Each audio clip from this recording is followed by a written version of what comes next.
Today I'm going to do a book review of a book by Daniel Defoe.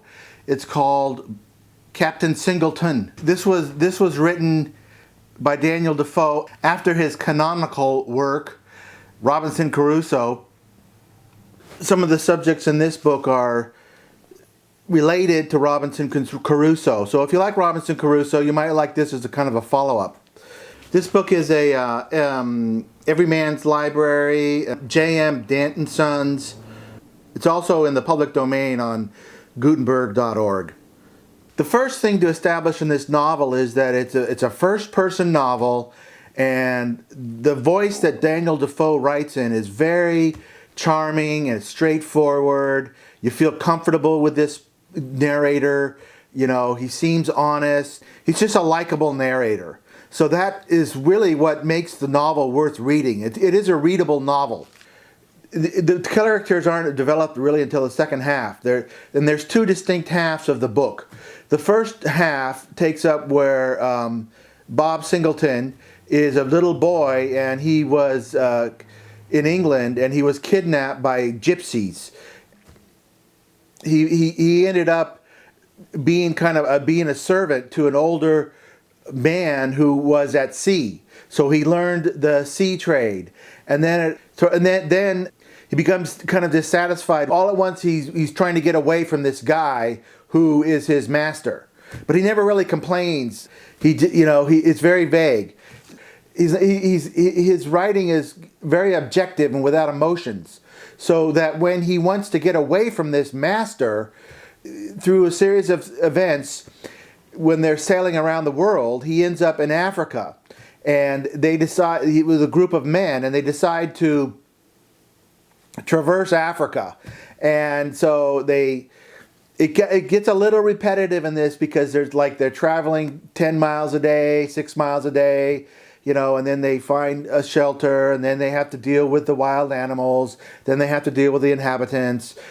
Page after page, it's kind of repetitive in the events of the travels, and it's kind of unbelievable too, because he's in Africa, and all they have is one guy with a compass and a map, and I'm pretty sure there were no really great trails in Africa, and it must have been horrible to go through those jungles with all of the weather and the animals and the inhabitants, and yet he's just very plodding, pragmatic about their progress through Africa. They go thousands of miles in Africa. Then at one point they discover gold. One of the guys in their group discovers gold, and so then they decide to spend a lot of time accumulating all this gold, and then he finally returns to England.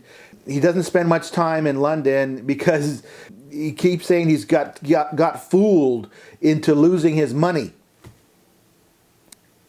Then he joins a ship, and they mutiny, and they become pirates.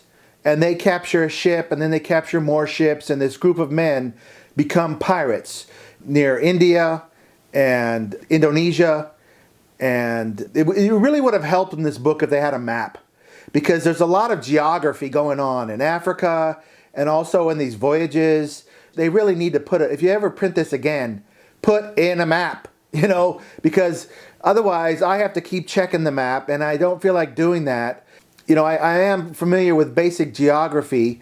It really would have helped a lot to have a map of the journey. They become pirates.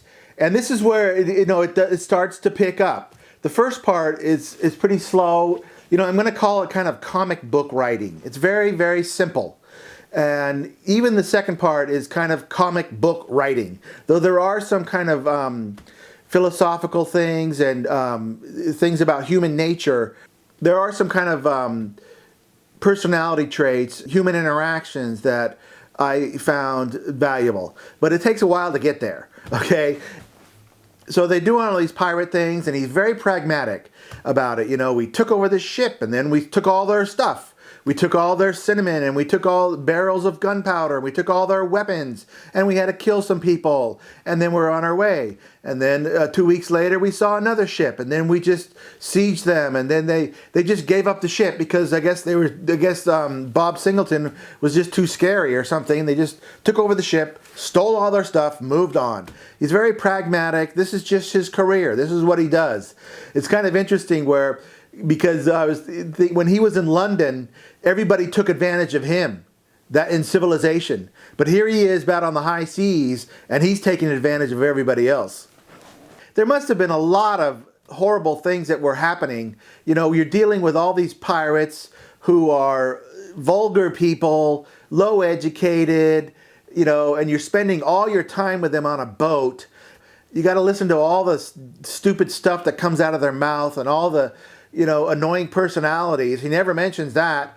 It's just, you know, we did this and that and this and that, and he seems like a pretty decent person.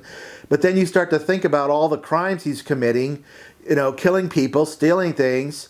It's kind of a fantastic voyage. I would at some points, I kind of call this a fantasy. I imagine some person in England reading this and kind of being excited. Hey, you know, here I am. I have this boring job in England, and I'm reading about all these adventures of these pirates, and I can see how that'd be very entertaining. For me, it's kind of a historical artifact. It is readable, and then he starts to at a certain point he starts to develop this other character named William, who's a Quaker on a ship. William is not so bent on being the leader, but he's a very good advisor in many different instances in the voyages. And Bob really values his thinking. So they develop a very strong friendship. At the ending is a little unsatisfying because William wants to quit being a pirate, and because he wants to repent for all the bad things they did. And then Captain Singleton goes along with it, and then they kind of, all at once, they feel bad about all the things they've stolen, and it's kind of unbelievable, too, the way that they change at the end. But, you know, that's entertainment. That's the way things are done. That's basically it. Captain Singleton by Daniel Defoe. Thanks for watching.